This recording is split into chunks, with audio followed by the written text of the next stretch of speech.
Mulugeta Seraw was 28 when he was killed by 3 white supremacists.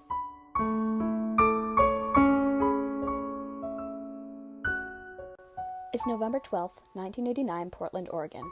3 men by the names of Kenneth Murray, Death Mieski, Kyle Brewster, and Steve Stracer were driving around with their girlfriends, intending to go home. The group encountered 2 black men in front of their apartment. One of the 2 men is Mulugeta Seraw, an immigrant from Ethiopia who came to the United States to go to college and study business.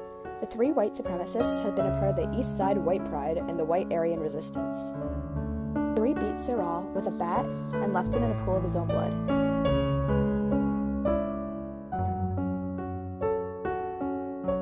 He died in the early morning of November 13th. As the news of Seraw's death circulated, many rallies against racism began. Men, women, and children were all standing together in an effort to beat racism.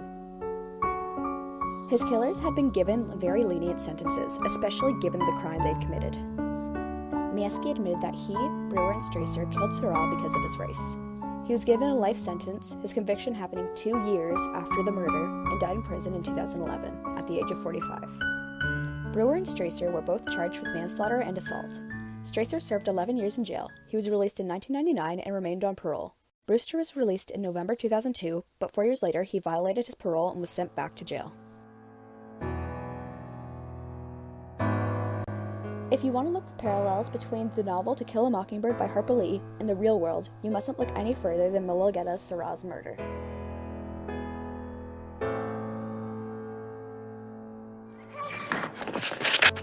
First, Tom Robinson was a father of 3 when he was wrongly killed. The characters in To Kill a Mockingbird had deprived children of what would likely be a very useful asset during the Great Depression. When Seraw had been murdered, he had a wife and 1 son. There is no information as to the age of Mr. Seraw's child, but nonetheless, it's still a traumatic event that no one should be forced to go through. Secondly, in To Kill a Mockingbird, Bob Yule believes he's superior to Tom Robinson solely because of his skin tone. He preyed on Tom as a snake would a mouse because he held that power over him. It's a prime example of abuse of power. In our real-world example, out of 3 men who murdered Seraw, only 1 was charged with a lifetime sentence. Had the rules been reversed skin tone-wise, it is almost certain that the 3 men would have been sentenced to life if not given the death penalty. This is not only an example of an abuse of power, but also an example of systematic racism and double standards. Stop messing with our history. Stop messing with ours. Because if it continues, we're going after some other stuff.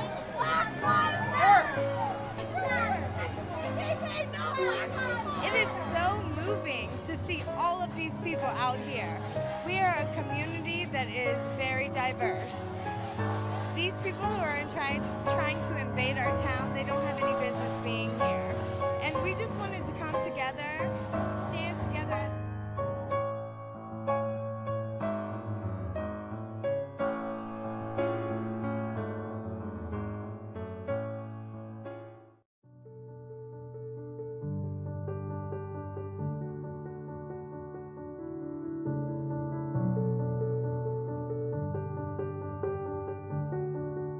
We need to remember that prejudice exists in our world, but we can band together to fight it.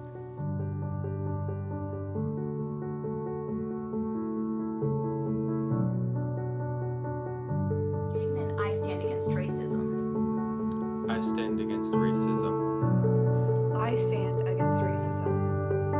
I stand against racism. Say, I'm Finn. My name is Sophie, and I stand against racism. We stand against racism. My name's Sydney and I stand against racism. Let's fight against racism.